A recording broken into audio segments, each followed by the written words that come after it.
Welcome to Breathing Underwater's Musicast. I have no idea what episode this is going to be yet because I'm not sure how long it'll take me to edit it. But with that said, this is going to be our sort of quasi-ambiguous farewell episode. Only meaning that I don't have any plans on consistently and constantly putting out any more episodes, but that's not to rule it out completely. Just to say that I have personally way too many projects going on, including the raising of a child, which might make me sound old, but I'd want him to be my priority and not all the little digital projects that I have going at all times. I don't want to be editing audio while I should be playing with my kids. So, which is funny because we kind of did an episode about that, right? Where we were like complaining about bands that would take these ambiguous hiatuses or break up and then like get back together, which seemed like a big money making scheme. But hey, we're not making any money, so it's definitely not that. So that's that. So in this episode, though, I want to just kind of wrap up a bunch of loose ends, basically, like some stuff that's come out recently and things that have been on my mind for a while, like some kind of smaller episode themes that we could have done, but I never really got around to. They weren't really that, pertinent, so we could probably get through those really quickly. Just wanted to touch on a couple things. And you also went to a show recently, didn't you, Dave? I did. Who was that? That was the stupendous Lamb of God. Well, tell us about it. Oh, well, there was 4 bands, actually. There's some well-known bands. I don't remember the first one. There's some small British band. And there was Hell Yeah, which I missed.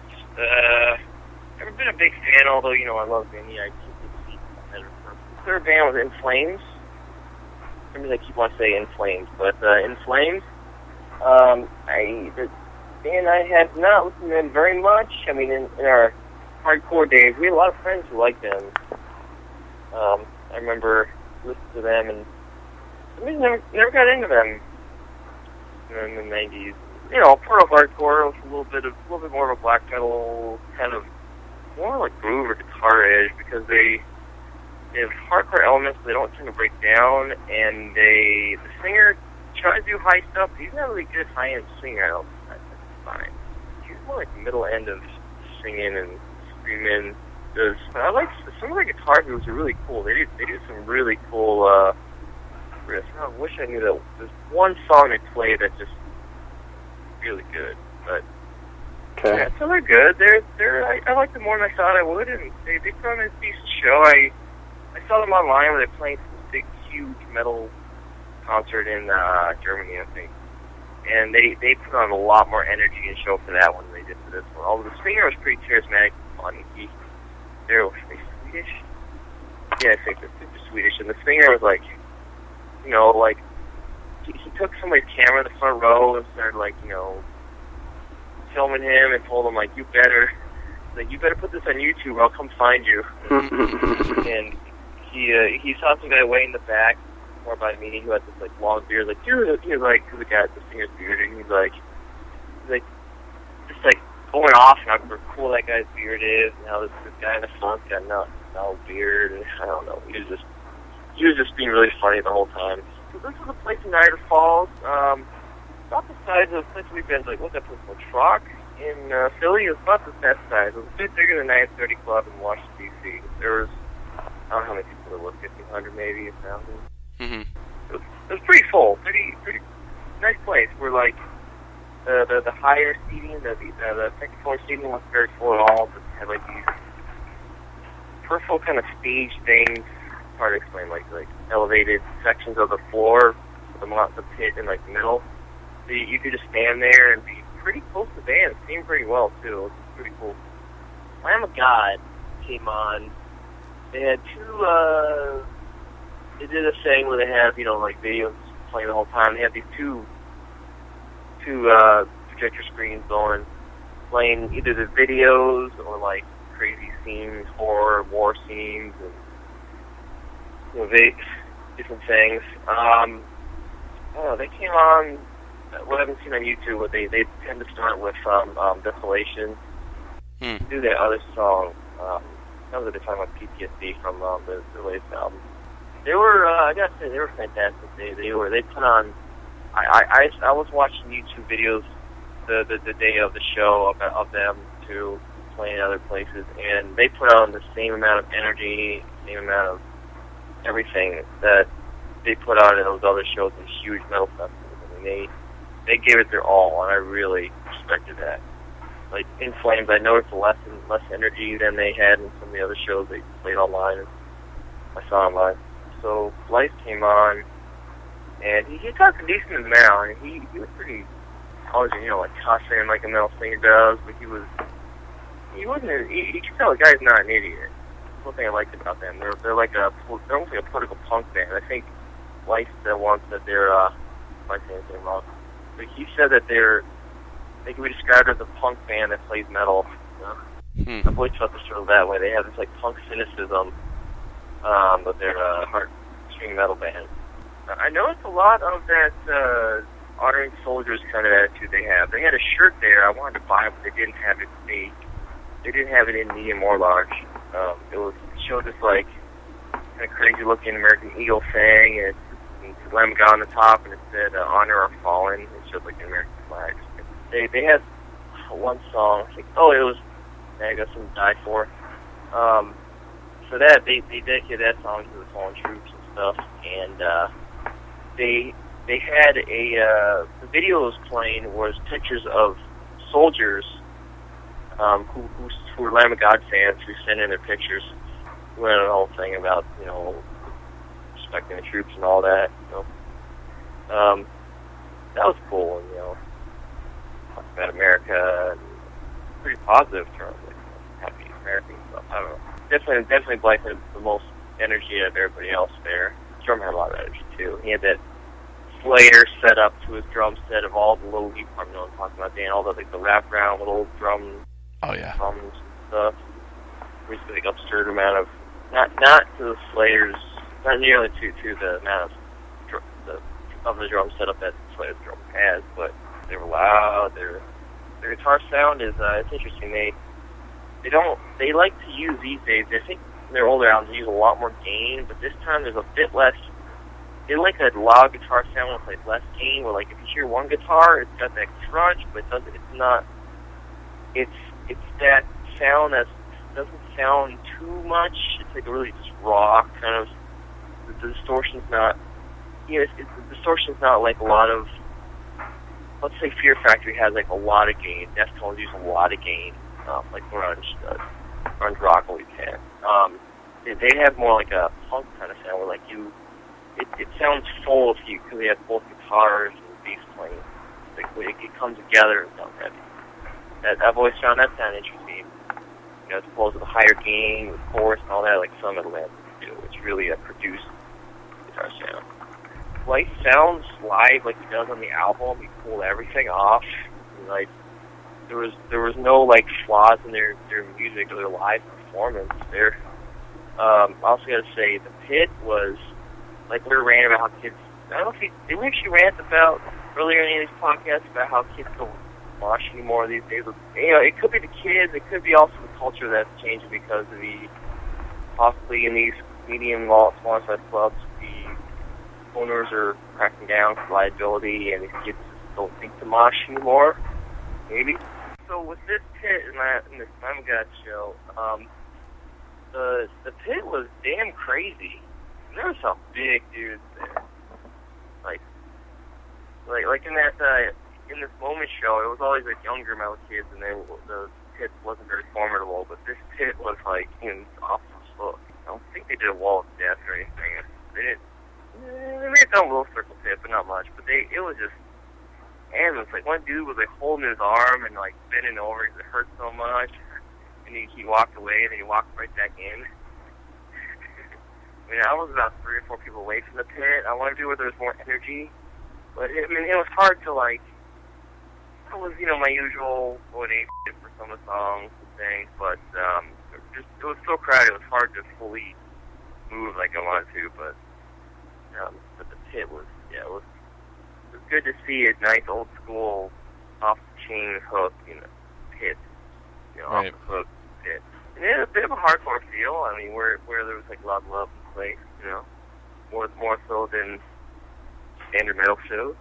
Well, I think that's because Lamb of God does, they have a lot of like street cred, and they've been around for so long. Like they have a lot of old school fans. Yeah. And they're not like, I guess some people would put them in the metalcore umbrella, but I'd say that they're really more of just a thrash band, and I think they, like there's a lot of more probably old school thrash heads that are into them too. That have been part of the metal scene for longer, and they're not just part of like the insane core crowd that, like you said, that is not as familiar with the etiquette. They're extreme metal. They have death metal and thrash, many things, death metal, thrash, black metal influences, but they are unlike these diarrhea core metal bands these days. God had coherent song structure. Cannibal Corpse had coherent song structure and flow. I don't.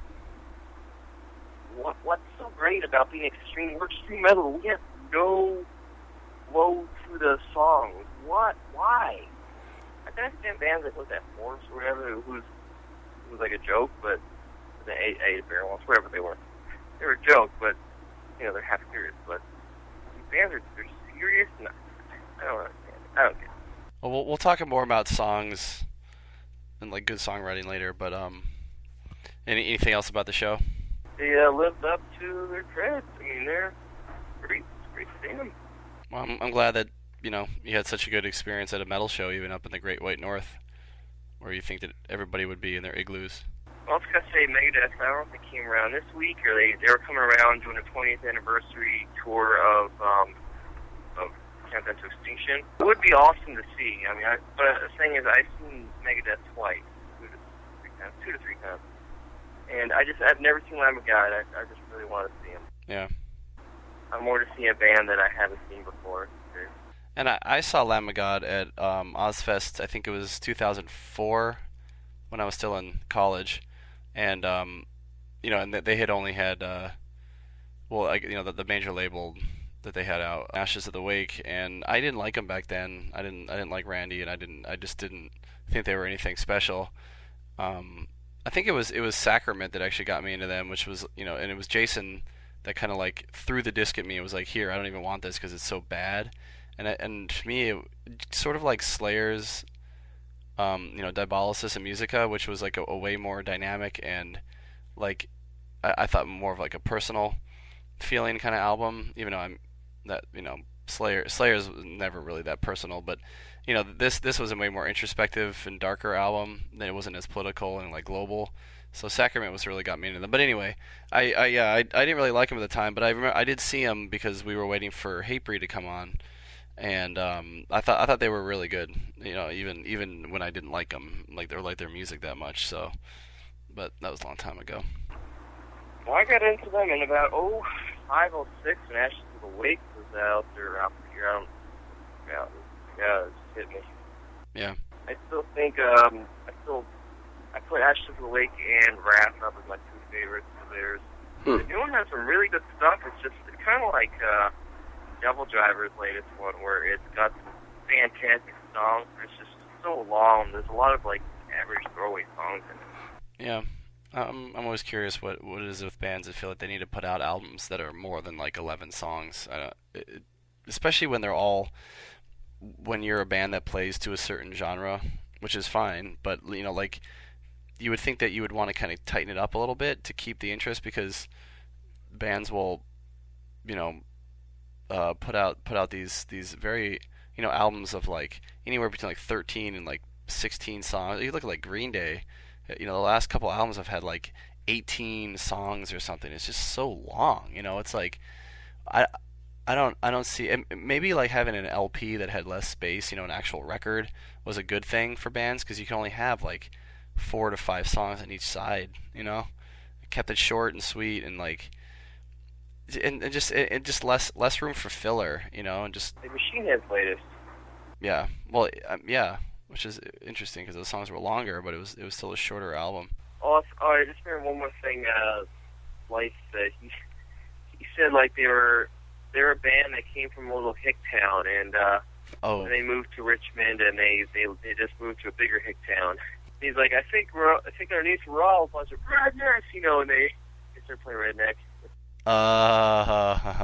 Yeah. Well, now that I live in Richmond, I feel like I really should see them here because I have a feeling that it would be even more off the hook because, bands in their hometown are always... So maybe if you come down, then we'll go see them together sometime. I'm sure they play here a lot. Yeah. Yeah.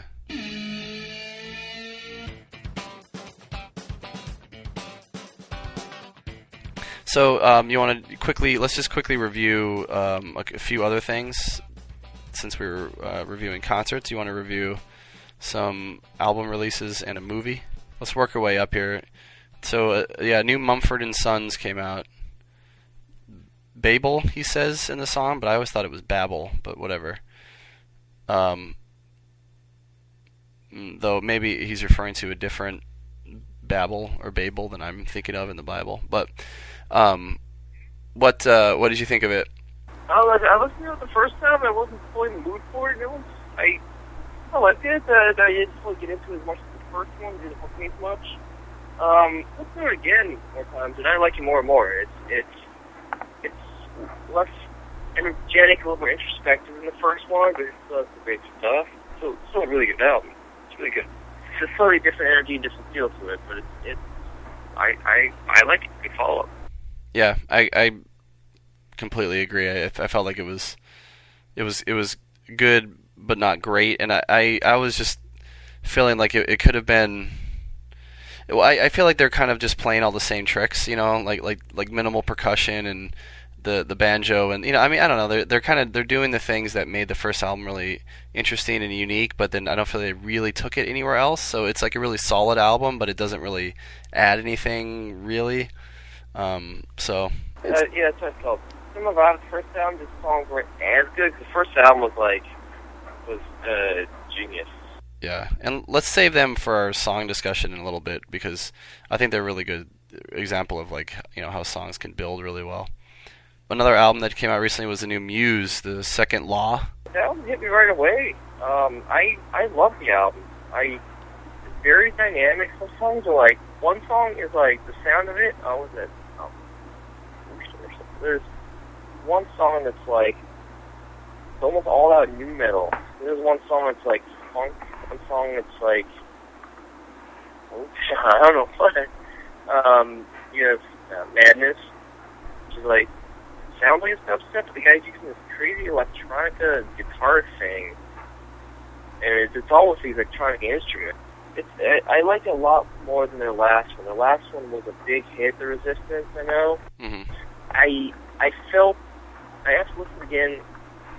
The more I'm getting to classical music, the more I can understand how good slow stuff is that really builds slowly on the symphonies they have in the end of that album. But it doesn't. It loses my focus a lot. I was trying to get into that album. Mm-hmm. It's slower. I like the dynamic between the slow, soft songs and like the heavy in their own way kind of deal. Songs, which really makes them unique. And I know you don't like the ending few songs have the drummer or the other guy sings a little bit. Mm-hmm. They're pretty good songs, but yeah, the end of the album is the weaker part. But they're a band that doesn't. I don't know, they don't really seem to care if their albums are fully. They like their albums to be like this experience and not be as even as some other artists would as far as dynamics of songs. Like it's as if all their albums are like concept albums, in a way. So one last point on Muse. This album lives up to their talent. They're one of those few bands these days. Rock is just not what it used to be. Rock in the 80s a lot too, but that's my bias. The 70s rock is for artists. Although the artist thing, not all artists are artists. Some of them, like,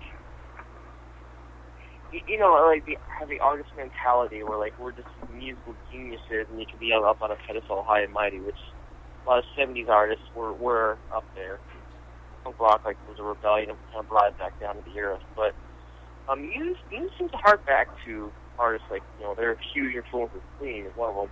But they, where a singer can sing and falsetto, like, if you look at popular rock artists in the last 10 years, maybe, very few are very good singers. Very few, and also much more few are ones who can put together very creative music and song structure. And I don't know, I really like this album. So cool. Yeah, I feel the same too. I thought it was really solid. I thought it was way more all the way through listenable without, like, kind of checking your watch than the Resistance was. And I felt like, I'm really glad that they're keeping, like, relevant with their experimentation, and they're doing new things. And I was glad they had those behind the scenes videos that came with it, because it gave a little insight into things. Like the dubstep thing, and the first time I heard it, I was like, are you kidding me? Like, they're doing dubstep. Like, it's one thing for, like, Korn to put out a whole dubstep album, because I realized, decade ago that like, Jonathan Davis is not this artistic mastermind that I used to think he was when I was an angsty teenager. That he's a talented musician, but he's the guy jumps on bandwagons and stuff. But I was really kind of disappointed at first, because I thought Muse was jumping on the dubstep bandwagon. They're like, hey, we can do a dubstep song too. But then the behind the scenes seemed to suggest that they actually, I'm going to use the wrong word here, but they orchestrated, no. They use their instruments to recreate the synthesized dubstep sounds, is what it seems. And did you notice that? Yeah. I don't know what that guitar touch thing was. That wasn't for the dubstep though. That was for that other song that, like, Yeah, that was from Madman. That was it. No, but that's not a dub. I didn't really find that. I'm talking about, like, at the end, like, their Second Law song or something, or I don't forget what it was called. It's like a full-on dubstep song, but if you watch the videos, like, it looks like they were using pedals and their guitars, and they were like figuring out how to recreate those, because dubstep DJs are just DJs that synthesize dubstep beats, but this seemed like, at least it seemed like they were, for the most part, like, using their instruments to recreate those sounds. And I thought that was kind of cool, because it was like, not everybody's going to know that listens to it necessarily, but it's kind of like a behind the scenes, like to me it's almost like a little wink at their their hardcore fans, to be like, hey, we experiment, but we take it further than most people. Like, we really experiment for real, because I feel like a lot of times when a band adds a new element to their music, the critics will call it experimentation. Like, even with the last Lamb of God, like, they had a little orchestration in a couple of songs, on Rebelution, and they were talking about, somebody on,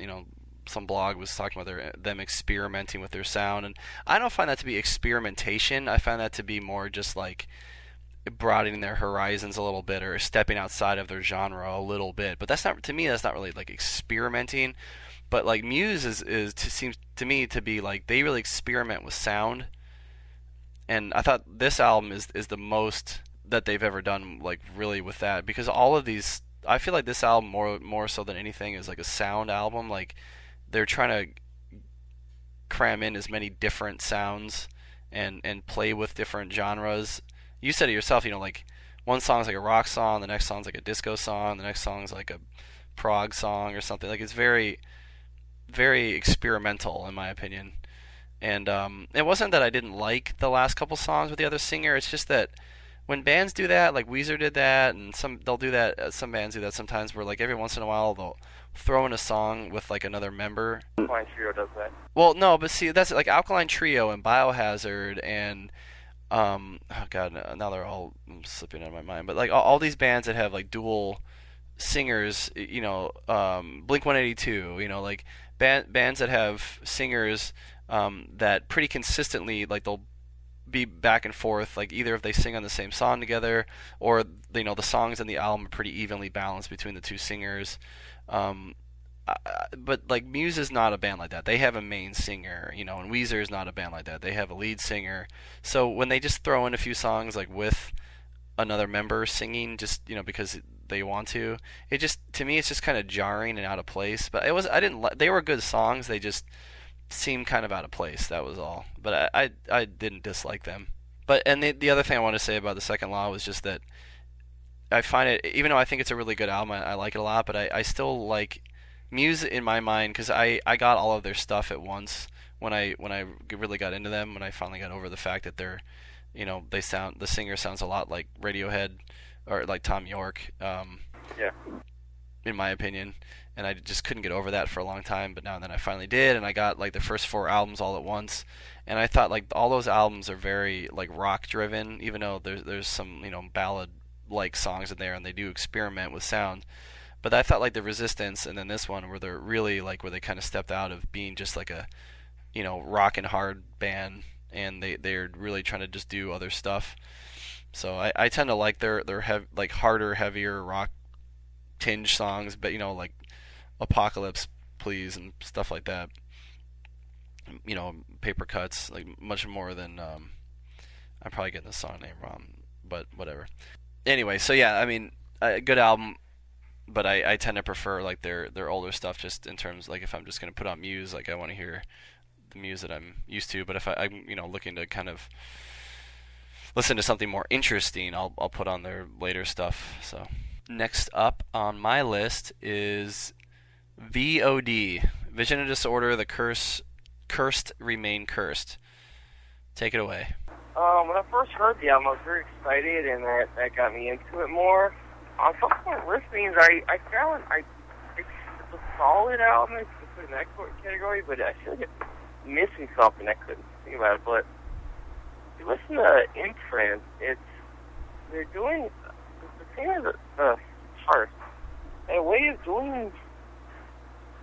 There's a bit more of like a groovy dynamic to it, and the guitar was doing things that are pretty unexpected. I couldn't explain it. I can't even recreate that. When I used to play guitar, I couldn't figure it out what he was doing, and he like slides and like this. I don't know. There's something really cool about what he was doing in that album. And the latest album, it's good, solid album, straight through, but I feel like it's missing something. Even something Blood Simple had. I don't know where. Blood Simple, I listen to, I bang my head to the whole album. It really catches me. This album, it's I feel like it's a step below Imprint and the Blood Simple albums. A step below. Not that it's a bad album. It's not good. It's just like a step below.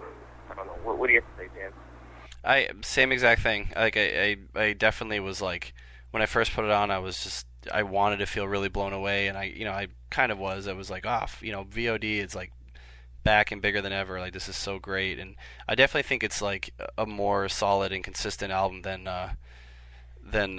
From Bliss to Devastation, which I like a lot. But there's some slow like parts where that album kind of hits a wall, and this one, like you said, it's short and it goes really well, and I mean it's really listenable, and it's like a really, really great album. But I totally agree. Like it just kind of like it's just kind of missing a certain spark, and I just realized what it is.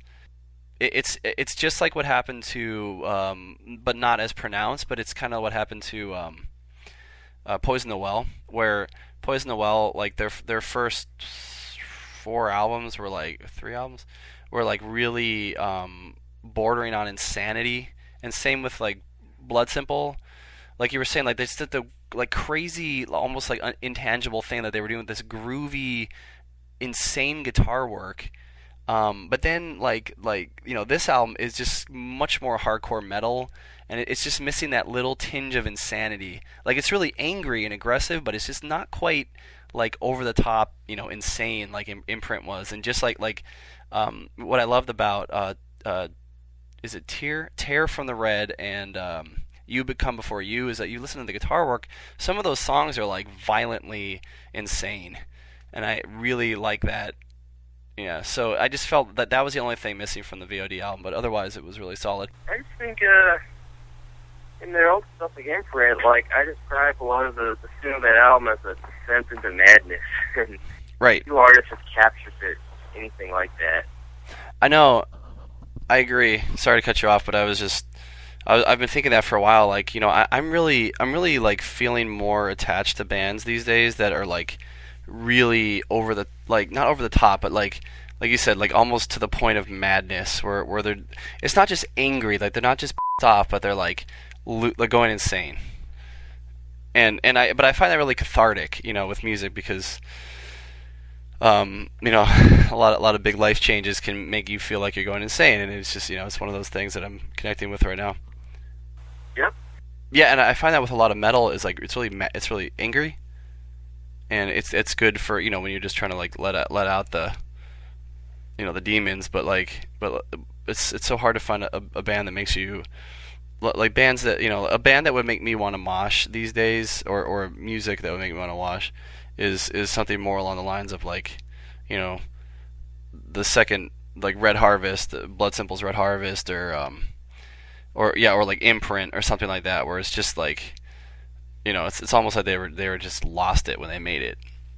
So I think a lot of metal's missing that aspect of insane, and just because something's like, you know, like really loud, really aggressive, really heavy, really fast, doesn't make it insane to me.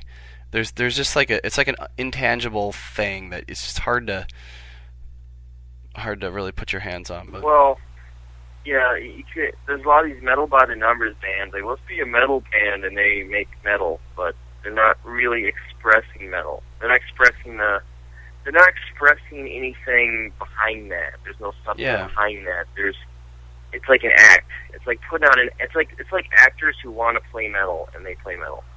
Yeah, and it's the same thing that when we were talking about that whole diarrhea chord, insane chord discussion. Just those bands, and, you know, rightfully so, a lot of them are emulating their heroes, because, you know, that's a lot of where most musicians start. But they're not really like they're just kind of like putting a bunch of metal pieces together, but they're not necessarily like being honest or expressive. It doesn't come across, at least doesn't come across like that in the music. It comes across like they're trying too hard to do, you know, a bunch of different things at once, as opposed to, you know, like what happened with Imprint, which it just felt like it was just a really honest snapshot of, you know, where they were at that time. And it was just, I don't know, I just feel like in general with any kind of art and expression, like honesty is the most relatable thing, rather than technique or form or depth or whatever.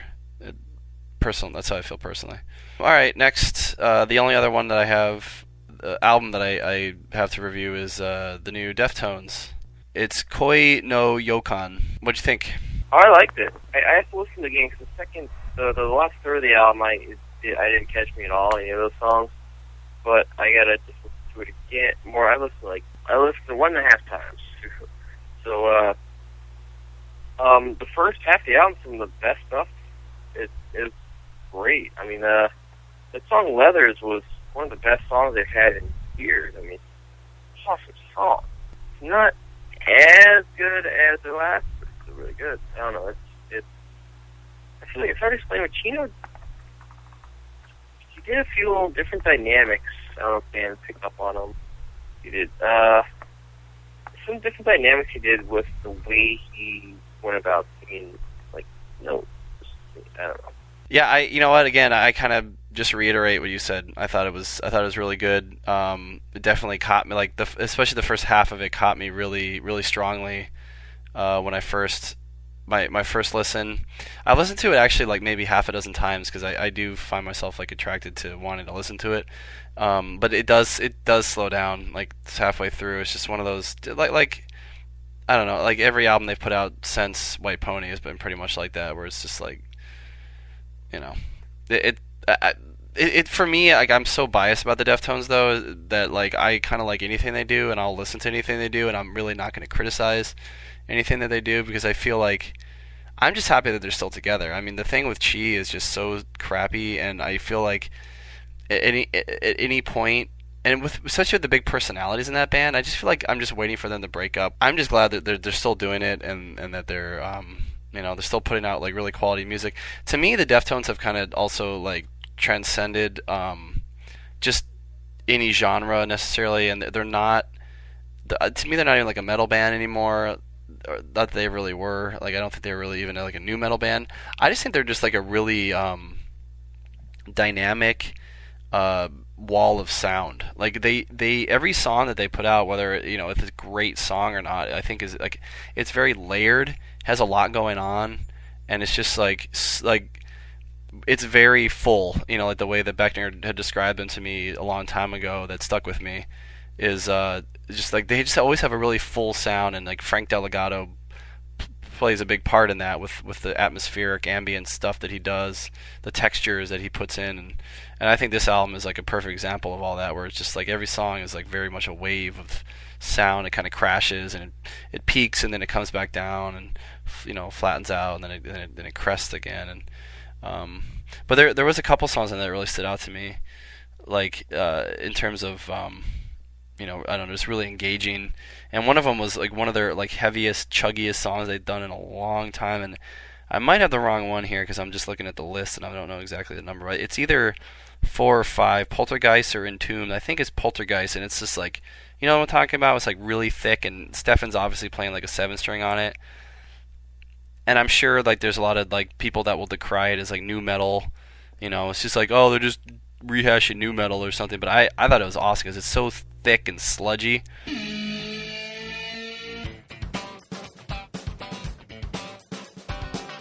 On our last review, I want to do is not a review of an album, but of a movie, and we can just touch on it for a second. I just want to recognize it because like the last time we talked about movies. I feel like we talked about movies that I personally had really high expectations for, and they all let me down in one way or another.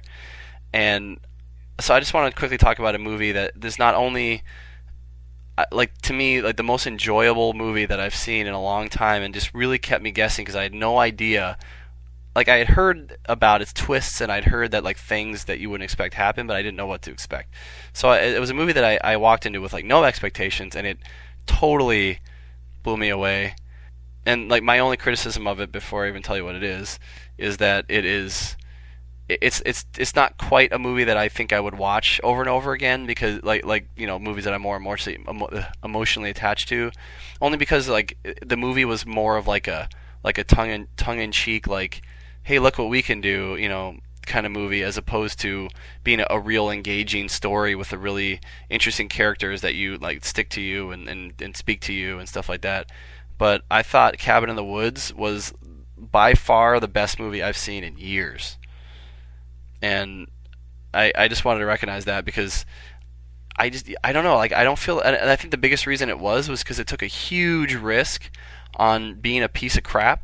But Joss Whedon and his counterpart that helped him with it, for that other guy, I was super impressed, because I thought it ran the risk of being awful and really cliche and generic, which was obviously what they were playing with. But then Joss Whedon was just so clever, and he took it in a totally different direction than I thought it was going to go, and it became like this, it just kept snowballing into this bigger and bigger movie with like higher and higher stakes, to the point that like it was so over the top that obviously it was meant to be funny, but it was also like I was just impressed by less about what was actually happening in the movie and more by like what the filmmakers were doing with it. Like it felt totally like a huge I don't know, like what, breaking the fourth wall. Like they were really, it was really kind of like, again, kind of like Muse doing the dubstep.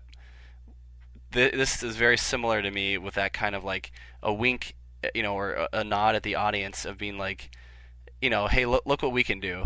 We can do what everybody else does, and then do it way, way better. And that just really impressed me. Like that to me, that it was just so fresh and refreshing as a film, because films just don't take chances. Like Batman, I thought, or even, and then like the Matrix movies and stuff, like they started out, they could have been so unique and like original if they had just taken a risk and not worried about keeping things conventional. But then they both of those franchises wrapped up like really kind of trite, I thought. But then Cabin in the Woods was just like, it just showed that you can make something great if you're just honest and you just take a risk and have, like, you tell they're having so much fun with it, So what did you think of that movie?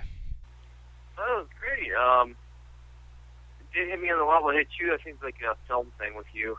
Yeah, well, no, it definitely. Well, like I was paying attention to like all of it, like the direction and the screenwriting and the pacing and and just the all that the behind the scenes stuff. I was way more interested in than the actual like stuff that was happening on the screen. Even though I thought that was great too, but Well, it's not a very unique and creative, funny, entertaining. It was great. The nightmare creatures. It was almost a parody of it. Totally. It was like well, they all have like this one nightmare creature. We have them all. Exactly. That's why I thought it was so great. Why does this whatever underground government group, whatever, have like just randomly have every nightmare creature imaginable? Well, isn't that interesting? Like, think of all the stories you could tell in this world. Well, not now that the world's destroyed, you can't. But that you could have told, like about people that work for the company that have to gather up these characters. Like, you could have made a whole movie off of that. But I love the line at the end where the guy's like, they're both going to die, the world's going to end, and whatever. And he's like, so, big angry gods, huh? Yeah. Well, and even up until the end, it kept you guessing because they just kept twisting it because you didn't think that, like, he was actually going to let her. He was actually going to shoot her, and then he was going to, and then he was like, and then immediately he was like, sorry about that.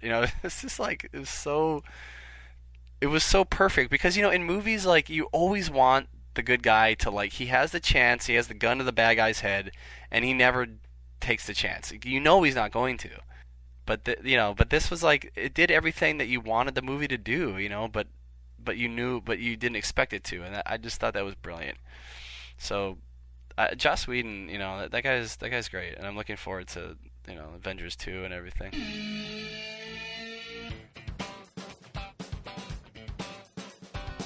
I just wanted to like kind of quickly touch base on a few kind of like themes or just thoughts in general that I had about music that weren't really that big a deal, but just some things that I just kind of wanted. I've been rattling around in my head that I want to get off my chest and get your opinion on too. So the biggest one, the first one that we had talked about doing an episode on, but probably wouldn't have been able to, is songwriting. And you wanted to talk about like what really makes a good song a good song. So why don't you sum that up in your mind? Well, honest emotional expression, whether it's anger, aggression, or it's, I don't know, happy, love, emotion. I don't know, whatever spectrum of emotion. One thing missing with a lot of artists by the numbers who do stuff, or one of my criticisms of pop music is always just kind of in the middle, like flat, not deep or honest. Not deep, it's just an honest expression of some state that people can relate to in like an archetypal fashion. Like, everybody knows what's like to be angry, to love, to hate, to feel sweet feelings, feel virtually any state we can be in, and there's many different ways musically to express those states. And I think an artist, you talk all about song structure and all that, but I think what makes something good is being able to put that state honestly into music, which a lot of few can well. That was well said. I agree completely. Yeah, I just it's that like emotional honesty is what really makes the song, because like you can have a really really well written song that that has all the right peaks and valleys and has all of the like right layers of vocals and guitar and like everything is like perfect. It's like like the most brilliant producer, but that's why, like you said about pop music, like there's so many pop songs that are just like meh. like because they're not like approaching it with any kind of real honesty. They're writing it, or it was written for them, to be a hit, but not to be like, I don't know. That's why I'm kind of wondering if like a lot of Britney songs and things, which are like fine songs like in and of themselves, are gonna live on the way that like some songs that we've been listening to since music was able to be recorded or remembered. I just think some like it's kind of like to me it's kind of like Twilight versus Harry Potter, if I can be so bold.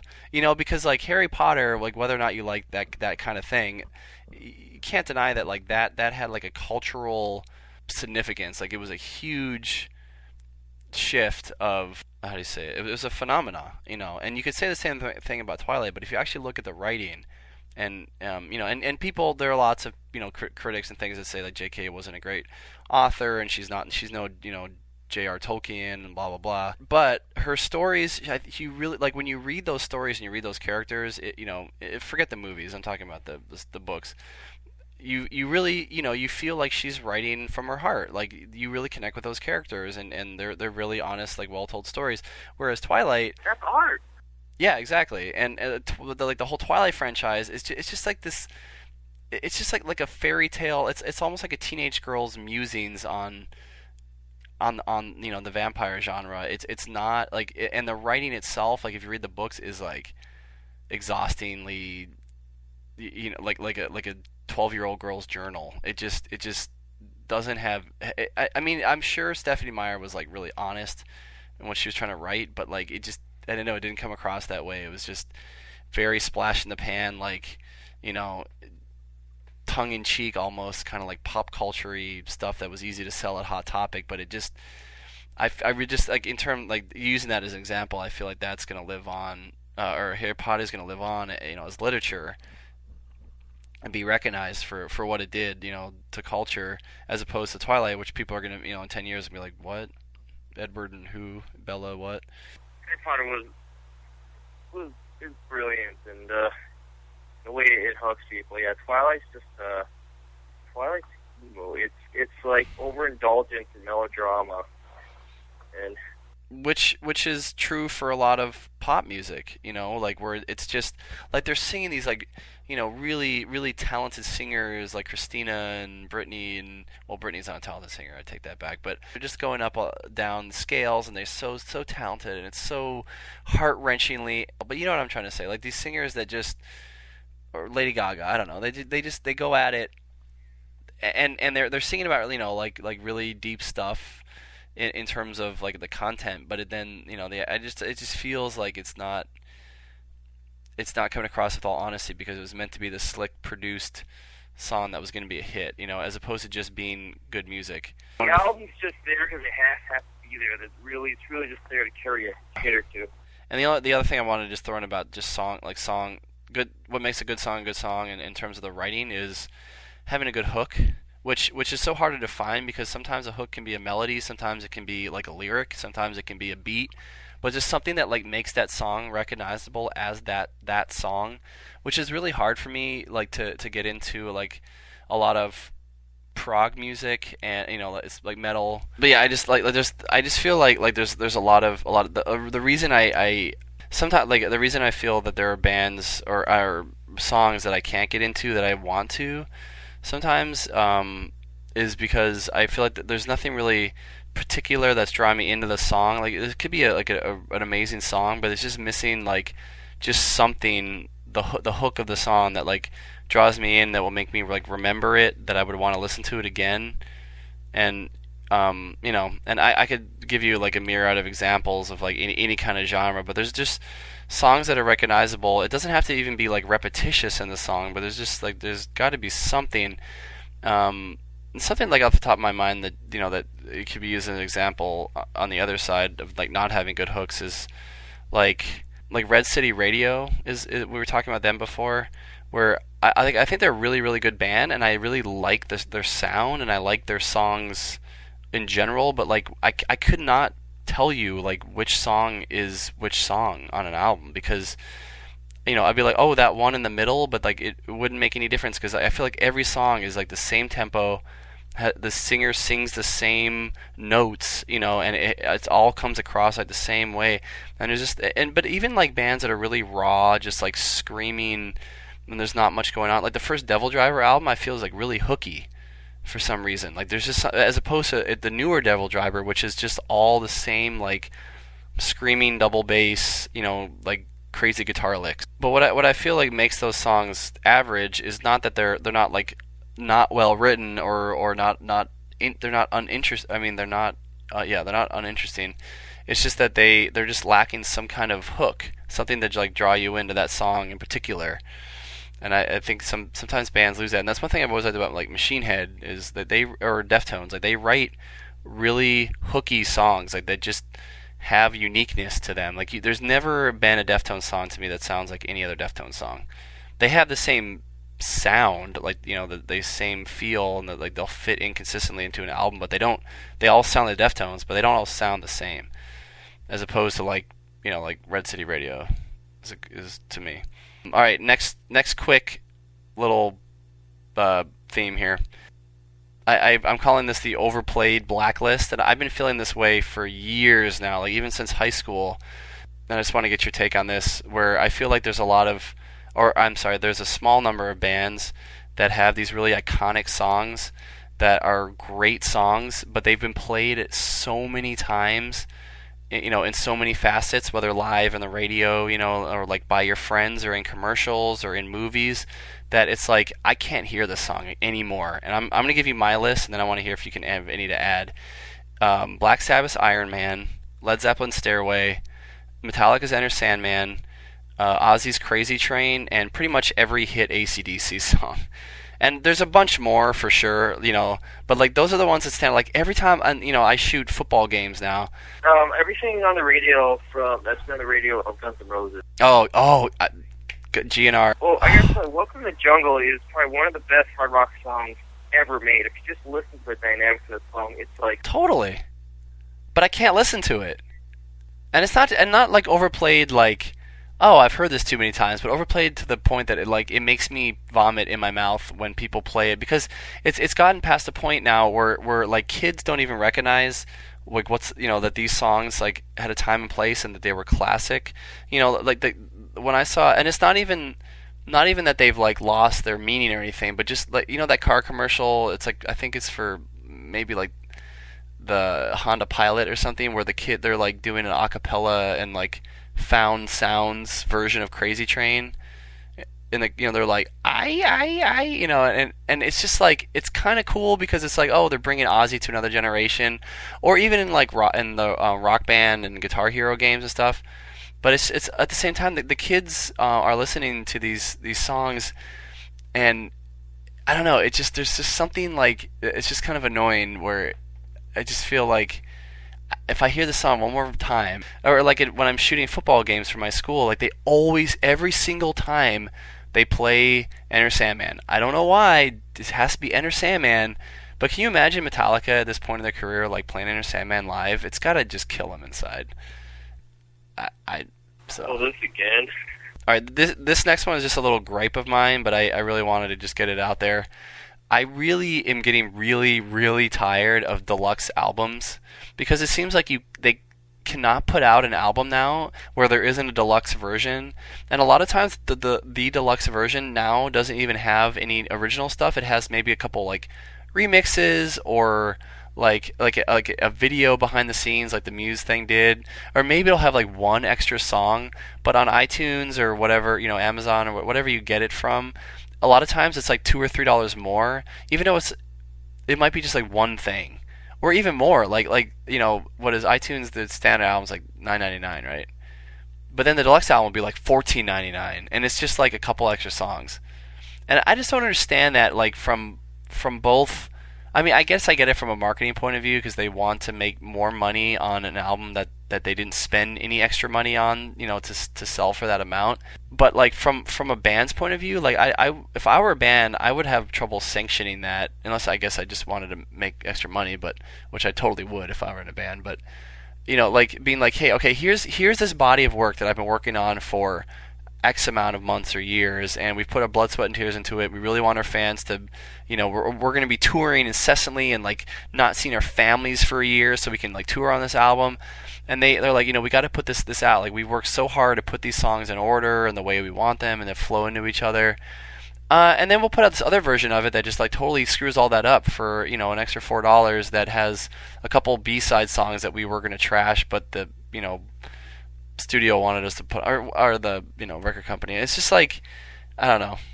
Those deluxe albums are like really annoying to me. It's sort of like if you meant those songs to be on that album, release it as an entire album by itself, no deluxe album, or just release those B-sides as B-sides separately. Let people pay $1 or $1.29 for them. But a lot of times now with deluxe albums, you can't buy them. It has to be album only, in the download world. You know what I mean? Yeah. Also, I hate live albums, but that's a whole other thing. Yeah, deluxe albums and live albums to me are like kind of a waste of money.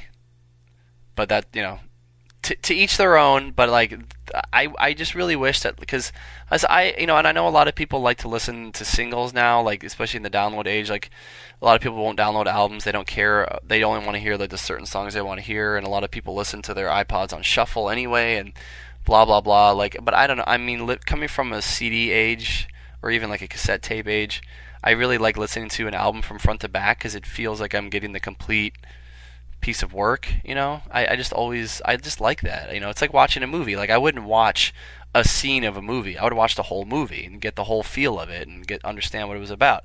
I feel like that about albums too. But when crappy album, it has a few good songs. Yeah, well, no, totally. And then in that case, then I would skip around. But typically, then I don't. Like, usually, if it's a couple good songs on an otherwise bland album, I usually don't listen to it.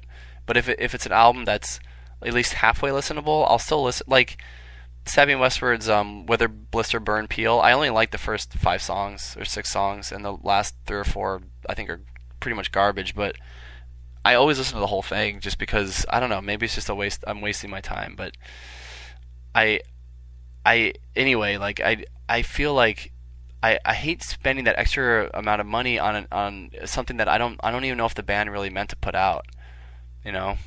Or it was just a record company saying, "Hey, we can make some more money off of like the diehard fans if we put out this deluxe album, it'll make them feel special." And it's like just put out what the band wanted to put out, and if you want to release, B-side stuff, just put them out as a single, or maybe make an EP. EPs are big now. I just anyway. All right, moving on. That was totally just a rant. Next rant. This next one is another list that you can help me add to because I feel like I'm missing some. But I've been thinking about this one for a while too. I want to talk about vocalists of bands that are typically consistently just screamers in metal, and then after a while will start singing because they're trying to either experiment or broaden their horizons. Here's my list and see if I miss anything. Okay, Bury Your Dead did it. Hatebreed's done it. Lamb of God has actually done it. Throwdown did it, and Devil Driver. Now, like Devil Driver, for instance, like Dez sang in Cold Chamber, so I don't really fault him for it. But they didn't do it like on their first 3 albums, so I was weirded out by that. And Lamb of God is a little bit more spoken word. He kind of like, it's not really singing, but you can tell that like. But what I'm worried about though is Randy gonna use that as a stepping stone? Like, are they working up to it? Because okay, if you look at Bury Your Dead and Hatebreed, like on Hatebreed's what was the one before their latest one, which the self-titled one? It was called I forgot what it was called, but he started kind of like Jamie Johnson started kind of like scream singing, where he was like still screaming or yelling, but then he was kind of adding different tones to it instead of like singing and screaming in one tone. You know what I mean? And he did that on one album, and then the next album he did it even more and more pronounced. And then same with Bury Your Dead, when they lost their original singer and they got the other guy with the dreads, he did it like, and they did that like comeback album with the new singer. The self-titled one, it was the same thing. Like, he was kind of scream singing, where he was like screaming in notes, but then in the next album he went full on clean singing. And now I listen to a lot of bands. We listen to a lot of bands where they naturally do both of that. those things like Fear Factory and Spineshank and Seven Dust and whatever, and Deftones, like those bands, they've always done that. But I feel like these bands that I listed are like, are not known for that, but then they've added it on later as like, and to me, my biggest gripe with that, just not to say that I'm any authority of what bands should or shouldn't do, but as a consumer of their music and like a follower of them, I feel like they're kind of pandering to a certain idea that like in metal, if you need to change something up, hey, sing, like, or whatever, or add more cleaner something, like kind of Lamb of God adds an orchestra. And I feel like those things are just so overdone. Like, if you're going to experiment as a band, like look at VOD and Imprint or something where they like went crazy. You know what I mean? Like to me, it's like if you want to do something, like if you were like a really extreme band, like all of these bands are, and Throwdown by far to me is the worst, because obviously like after they got the newer singer and they weren't just like a once in a while SoCal straight edge band, but they really wanted to be like a hardcore metalcore band. But then Dime died, and then they kind of like Pantera was done for sure. They obviously were like trying to like take the torch on Pantera. Everything from Vendetta and then Venom and Tears, and then their newest one, which Deathless I think it was called. They may even have a new album. I don't even care. But I thought Deathless was just so awful, and it was so pandering, because it just sounded like they were just like they weren't even like paying homage to Pantera. They were just like ripping off of Pantera, and it was bad, in my opinion. And a lot of it was because like they slowed down their tempo, and the singer Dave, I think he just started singing a lot, and it was like, what is this? And it makes me feel like it makes me appreciate Max, because I remember on the Soulfly DVD, Max said he addressed it specifically. He's like, fans ask him like, is he ever going to sing? And he's like, nope. He's like, I don't sing, and I'm not going to try. And again, like, I appreciate some bands because they'll try, like I appreciate when bands do try new things. Of course, I'm not saying that they shouldn't, but I just feel like it's just such a cliche thing to do as a metal band, to be like, well, this is the one thing we haven't done yet. So I'm going to sing. I don't know. How do you feel about it? People are meant to sing. Metal is like, you can either pull off singing or you can't. In rock these days, a lot of there's a lack of good artists, like good singers, and so with rock, with metal especially, you got to be the right person. It would be nice if there's more. Screaming can't get old as much as a band extreme metal would. I just feel like there's so many other ways that as a band that you could explore your sound without having to just like fit into that cliche, of like, well, we're gonna do this kill switch engage thing now because we don't know what else to do. That's what I like. Hatebreed, it's like, if you're a one trick pony like Hatebreed, just do what you do best, or like stop. In my opinion, like. I don't know. I just don't feel like they added, like, that last album of theirs, I think, was weaker, because I've only listened to it like once, because when Jamie started kind of singing on it, I was like, this isn't Hatebreed. This is just, I don't know what this is. Let's do this one real quick, because we've really pretty much talked about all this, but I was planning on having like a new metal episode at some point. But we've really talked about how we feel about Linkin Park, and how, like, we used to hate them because they were like, they represented everything we hated about new metal, and that, or when new metal became like it's a parody of itself. But then we got into them later, and we talked about like Head PE and like how they became like a niche band. But then, I was just wondering if you think that new metal still around, or is it really dead, or do you think it's coming back? And some evidence for some of that is that, like, for instance, like Wayne Static is still, like, he got Static X back together, and he's doing a solo thing, and like Cold Chamber did a reunion, like Korn's still going, Limp Bizkit got back together with Wes Borland, which was like fighting for so long. Spineshank got back together. And do you think that, I mean, is there still an audience for this music that's supposedly so hated now? What do you think? Well, I mean, music these days, the way I look at it, it's sort of like a plethora. There's no like one big thing that rules. Even in the pop world, there's like, you don't have as much dominance in one type of music. So there's always been. So I think the new metal sound is something that's there. It's not as big as the whatever. This is like a hardcore thrash sound came back. Whatever it is these days. But there's bands for new metal like I'm not saying I like them at all, but Breaking Benjamin, they interestingly they reference their biggest influence as Deftones. Mm-hmm. So unfortunately, Deftones not a fan, but they have a few songs I've liked. I got one of their albums once because I liked a few of some of the songs on the radio at the time, and the album was like a new metal sound, but like weak with like nothing to it, like the most boring.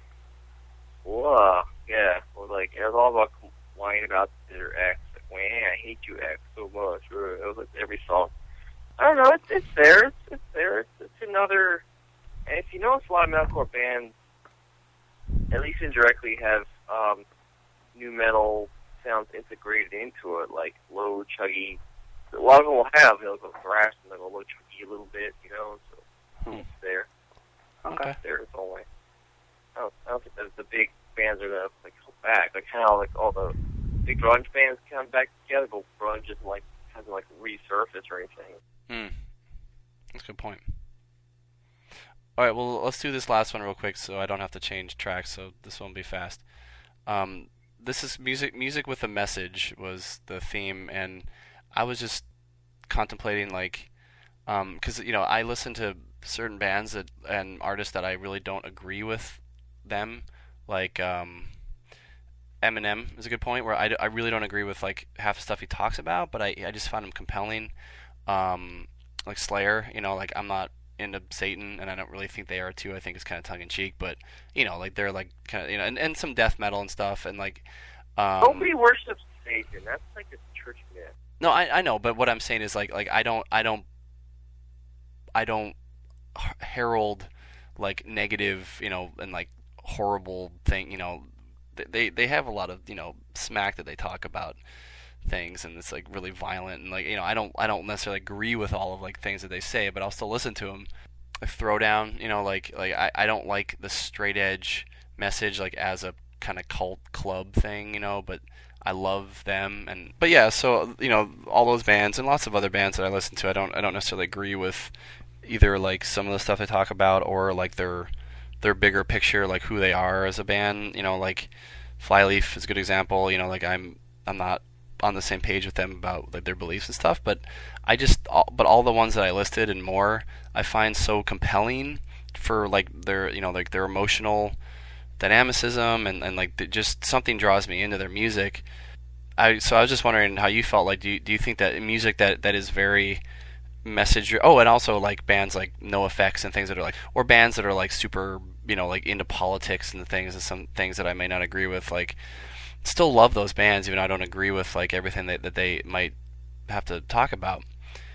So I was just wondering how you felt about that, and do you think that first of all, do you have to agree with? Because I've definitely had people tell me oh, I don't listen to that band because I don't like the singer, I don't like their politics, or I don't like what they think about this, or I heard an interview and they talked about this and I didn't like that, But that kind of stuff really hasn't bothered me that much, because I feel if we had a problem with all of the artists behind the art that we like, we wouldn't like any of it, because most art comes from people that look at all the major artists that we study in art school and things like Picasso and Van Gogh. Those are abusive, alcoholic, drunks and just these people that were they not necessarily good people in some respects, but their art was came from an interesting place and speaks to a lot of people. So that's kind of my thinking on that is does it really matter what the overall message is?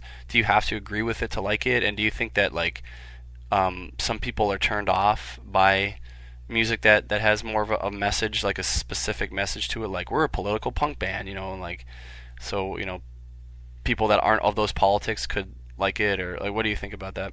I don't have an issue with using more into the music than the message. I mean, yeah, it doesn't bother me much. Do you think it's more beneficial or more harmful for bands to be more like message driven? Like do you think that more people will be turned off or are turned off by bands? Like, do you think more people would like Flyleaf if they weren't so overtly Christian, or do you think more people would like like Eminem if he wasn't such a you know what I mean? Like, or is it just or do you think those things actually help the band because then you rally like a certain base of fans that it's easier to market to certain people that are into certain things. Like Flyleaf can really market to the Christian community really easily.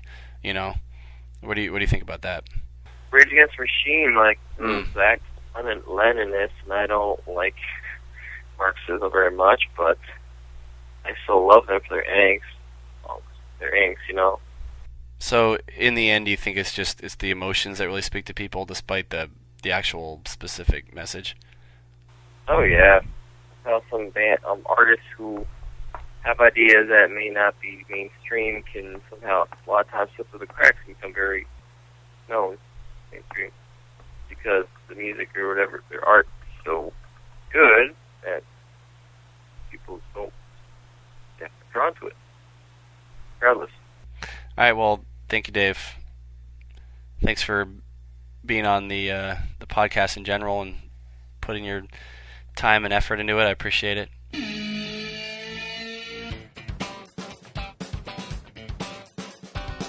Okay, welcome back. I now have Chris on the line because I would be remiss to not have Chris on our quasi-farewell episode since he's been such a dedicated and loyal contributor to the podcast. So, Chris, I just wanted to get your take on a couple things that Dave and I talked about. But first, if I remember correctly, since our last podcast, you've been to a few shows. Indeed. That I'd like to hear about, and let's save the most likely the best for last, I'm going to assume. So, you saw Gaslight Anthem the other night, right? Well, yeah, let's talk about that. How was it? It was really good. I hadn't seen them before, so it was just a really excellent, tight show. They played like a good mix of everything off their 3 albums, although, like I've said previously, at this point, they get all mixed up on my shuffle, so I don't really remember which album each song was from anymore.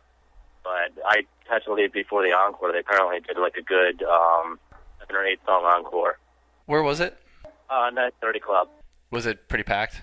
Yeah. It actually sold out like 2 days before, so... Nice. Oh, no, wait, I'm sorry. No, actually, it was a 2-night thing. It sold out like months before, because I was trying to originally, if my brother wanted to come, and I was going to switch and get us both tickets for the second night, but then they both sold out like several months before, so... Oh, it was a 2-night. They were playing 2 sets? Right, they played Sunday and Monday. Okay. Yeah, it was fun. It was cool seeing them live. I just kept hearing their name constantly, in the punk, and thank you, Eddie. For those listening, that's my son, and he's trying to contribute to the podcast too. I think he's a Gaslight fan. I know he's a Slipknot fan for sure because he was headbanging with me. Don't tell the wife. But anyway, I already told her. I don't know what you're talking about. Yeah, he's like, yeah, I tell Mom everything that you don't want me to. But yeah, I kept hearing about them, and then I listened to their first album, and it didn't really. I didn't think it was bad, but it just didn't really do much for me. But I guess the first album that you introduced me to, which is, I guess that was their first major. I think the first major was the self-titled, as I recall. Okay, so I don't even have that one. But Handwritten I really liked a lot for some reason. And I thought their cover of Sliver, yeah, the Nirvana song. I thought it was an excellent cover because it didn't really occur to me until they did that cover, but it sounded a lot like Kurt. I thought that was interesting. I thought they pulled off the Nirvana sound really, really well. Yeah. They just had that same kind of gruff, raw vibe. And yeah, so I will be interested to see him now. But I'm glad you did. Was there any other shows that you went to other than Jonah? Because you were at DC9 the other night, right? I saw Title Fight and Piano Becomes the Teeth the other night, yeah. How was that? That was good. It was good. I hadn't seen either of them before either. And I missed a few of Title Fight's songs, unfortunately. But, yeah, it was just a really good, fun, tight, hardcore show. I haven't been to one of those in a while, so. Yeah, me either. How's Jonah? What he said. And this was at the First Unitarian Church in Philadelphia, and it was in the chapel, right? The small room? Yeah, the small side chapel. Mm-hmm. I'm really jealous because he did that. He did a show there, I think, when I was still in Philly, but it sold out in like 30 seconds or something. You know, I wasn't able to get in, and then I think he probably played there a couple, or at least another time when I wasn't living in Philly, and of course I couldn't go. And then this one. I'm sure he says this about like a lot of places, but he like been pretty sincere when he said like the chapel was one of his favorite places to play. For those of you out there that don't know, the First Unitarian Church in Philadelphia is a really interesting venue that is very generously provided by the First Unitarian Church, but it's the bookings are run by I'm pretty sure they're still. I don't know I don't think this Jonah show was necessarily, but in general, a lot of shows that I saw when I was living in Philadelphia from 2002 to 2006, and I'm pretty sure it's still running, is R5 Productions, which originally was just one guy. It's this like punk rock guy around town, and he started booking shows using a couple of local venues, including the Unitarian Church, who, like I said, very generously would offer their basement, to lots of different types of bands. Some national acts came through, like Jonah. I saw Coheed and Cambria there. I saw Hopefall. Remember that band? They were pretty big for a while. Hopefall. Something like that. They were like an indie hardcore spacey something band. I think it was Hopefall. And then also Anti-Flag, and there was lots of other bands, but and it was a very interesting mix of indie music. Like there was no it wasn't just like a punk rock thing. It was like there was like hip hop and Harry and the Potters played there, and it was a really cool little thing because it wasn't like a regulated venue. There was no alcohol sales. There were typically all ages shows. I think that was kind of the point. But then they had that little side chapel, which for like small intimate shows, and Jonah really liked that. So how was the show? Tell me everything, since I couldn't be there. It was funny because at first I bought I was surprised. You and Ren both said you thought tickets would sell out, but as far as I could tell, up until the night of the show, they still hadn't sold out. Okay. But there was still a pretty good sized crowd. And when I actually went up I bought it off the web. It took me to a ticket alternative site. When I handed the guy the ticket, he looked at it. He's like, "Where'd you get this from?" I was like, "The website." He just looked at it a second longer. I was like, "Oh God, I'm not going to get in." Then he's just like, "Okay, there you go." So I don't know what the deal was, but yeah, it was a really good sized crowd. And like a few songs in, like a few more people came in and nudged in. There was a guy there. I wanted to say something. I didn't end up saying anything, but there was a guy there with like a wife and two kids. Like one kid looked like he was like 4 or 5. The other kid was like just a baby. So like the next generation. That's really cool. Yeah, I definitely hope to take Eddie to shows. When he's old enough. Maybe I should start now. I don't know. But I scrolled down a few of the songs. I was hoping they'd put up a full set list because I didn't remember anything. But I played Lukewarm, and he stuffed in cover of In Your Eyes in there. He did a Kira cover. I can't remember which one it was though. He did one like he was taking song requests for Hurricane Sandy relief. Right. Yeah. you could, you take your song request and you'd give a donation that he would get to the hurricane relief. That's really cool. That's a good idea. And wasn't he also taking like physical donations that he was gonna take and ship? Yeah, for like canned items and like face mask and gloves. I always like that about Jonah, that he walks the walk. You know. Yep. He's not. He doesn't. He talks a lot for sure. Like he has a microphone and a podium, so to speak, and he does use it. But he also does a lot of, hands-on things for charities and for his own circle of, personal creations and things. And he's always seemed very sincere about that and very personable about it. And that's what always kind of drew me to him, along with his music. Yeah, he was just like really like I don't know if it was just the vibe of the venue, but he was just very gracious towards like everybody in the town.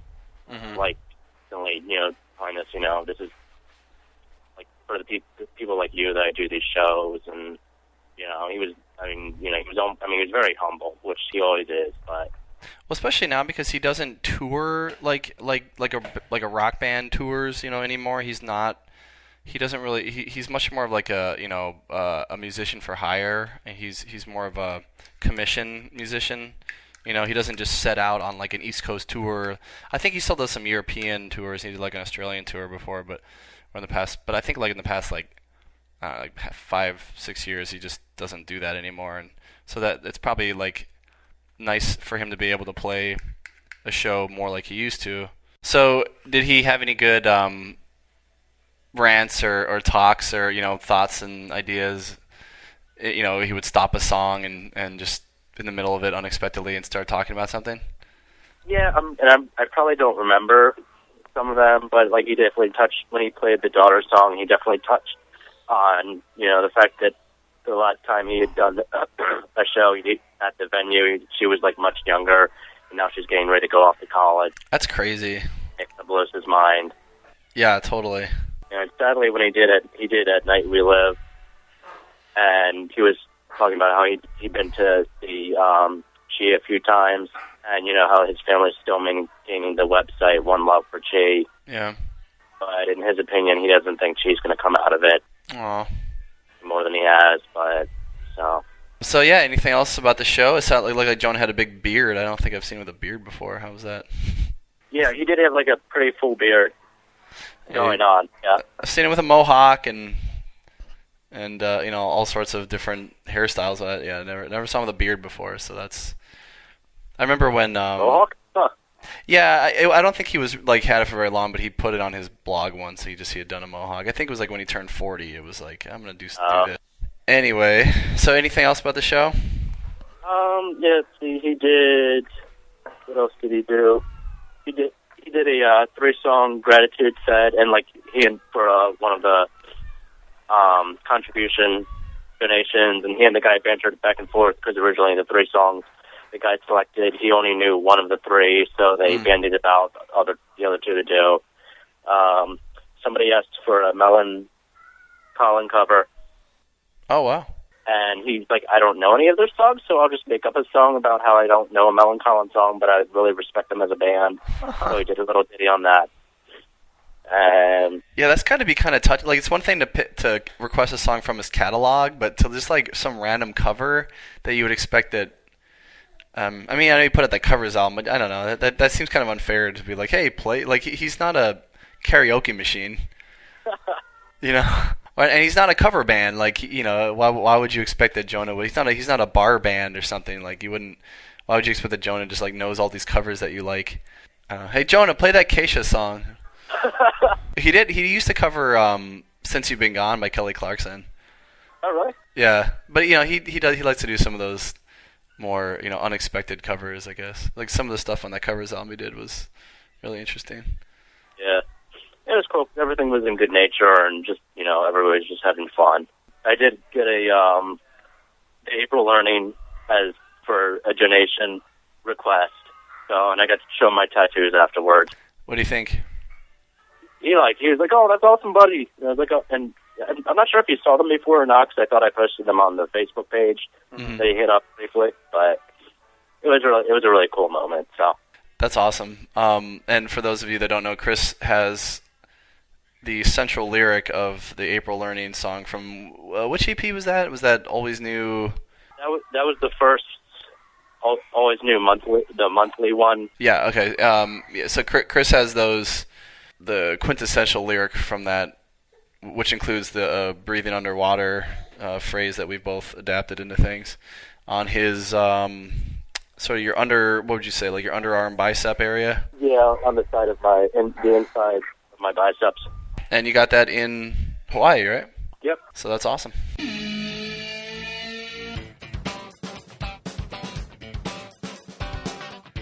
Moving right along, for the last thing we want to touch on is I want to get your take on a few albums that we've been listening to recently, and let me know if there's any other ones you want to talk about. But let's start with, so the new Vision and Disorder, The Curse Remain Cursed. What did you think about that? I liked it. It took a few listens for it to grow on me. I think I was so used to the earlier albums that you had given, but it was a pretty good album. Did anything stand out to you in particular? No, this is pretty good and enjoyable for me. I don't know. I think lately I've been listening to less, I don't know, it sounds weird, but I've been listening to less older hardcore bands, like more of like these younger bands for some reason. I don't know why. Like who, for example? Like, the Title Fight, Pianos, Balanced Composure, Cliche and more. Like a lot of stuff off of like the No Sleep Records label. Okay. Or just like a lot of like younger kids that are, I guess, bringing more in like the emo side of hardcore. Next was the new Muse, The Second Law. What did you think of that? That really surprised me because at first I was to hate it. Which song? It was the dubstep one. Surprised me. It was definitely one of those kind of like, you know, we're just gonna throw in the whole stew pot album. You know, I mean, if you take Muse for what they are, pretty good band, inheriting that whole like stadium rock overblown. The last one that Dave and I talked about was the new Deftones. I loved it, actually. I've said before how, despite the varying song styles, like White Pony is kind of my personal favorite, for sentimental reasons. And this, like stylistically, it kind of felt like a meld of the softer moments of that. I mean, it was interesting. A lot of the reviews are saying it's very cathartic and like kind of the band's healing. And you know, I don't know if these accidents obviously had something to do with everybody else, you know, coming together and like laying aside the divisiveness of the past, but it definitely reflected well on the album. It was just kind of like, I mean, it also, like on this album more than any other album, some of Chino's more esoteric, like band favorites came through, where like he, you know, the various lists he's put up, where I was amazed to find he likes a lot of like kind of shoegazer, chill type bands. I felt like that came through very much on this album, but it actually melded well, I thought. And that's all I got. Is there anything else you wanted to talk about? You know, yeah, like a few other albums. Like I checked out Balance and Composure's like new album Separation and their back catalog of EPs, and that was really good. Kind of a more like poppier emo core almost. On the more pop end, Diamond Ring's new album was really good. Okay. Three-dimensional, very like 80s and. Well, thank you for hanging in there with the insanity of my child, and thank you for participating in so many episodes, because originally when I set out to do it with really no expectations, it was really going to just be me and Dave, and then we were thinking about bringing on, you know, like a guest contributor every once in a while, but kind of keeping it, you, me, and Dave kind of, you know, became the main host, so thanks for doing it. Yeah, it's been fun.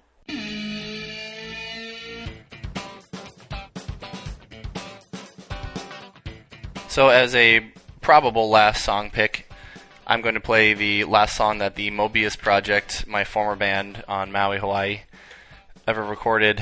The song is called Worth, and I just wanted to play it because it is currently just otherwise sitting in my music catalog, and I want to get it out there since I put the other two out on previous podcasts. That would be Jane and I Want to Live Long Enough. So this is the last song that we had in our EP called The Process Sessions.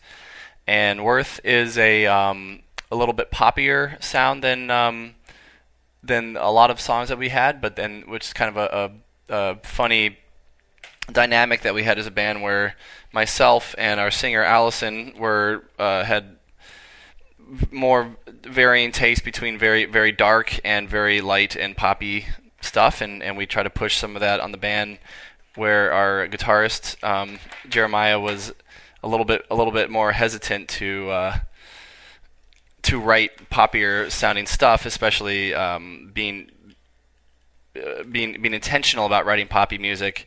He was trying to keep more on the serious side, so that was interesting, the way that those different personalities kind of came together and compromised on what we ended up writing in terms of our poppier stuff. And I wish we'd recorded more of our catalog, but time didn't permit that. But this song, I think, is a good example of where we were in that dynamic of writing something that had a serious kind of undertones, but had a little bit poppier of a sound. So this is Worth, and I hope you enjoy it.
Hey everybody, this is Dan, and just to wrap up the episode, I wanted to touch on one thing that I forgot to mention earlier, was that I did go to a show recently, and it was Rebelution, a reggae band that my wife so graciously got us tickets to, and that was here in Richmond, Virginia at the National back in October. And I just wanted to mention it because even though I'm not a huge reggae fan, I actually got kind of burnt out on reggae living in Hawaii, but it was a really great show, and it was surprisingly packed for being a reggae show in Richmond, Virginia. It was just two things that I wouldn't have associated with each other. But tons of people were there. It was a really great vibe, and they were super positive. Everybody was dancing, and it was just a really good time. On another note, since this is most likely our last official Breathing Underwater's Musicast, I just wanted to first of all say thank you to anyone and everyone that has listened to it. Thanks for tuning in. Thank you to everybody that has come on the show and contributed. Thanks to everybody that either provided music or allowed us to play something on here. And that's a wrap. Thanks, everybody. We are out.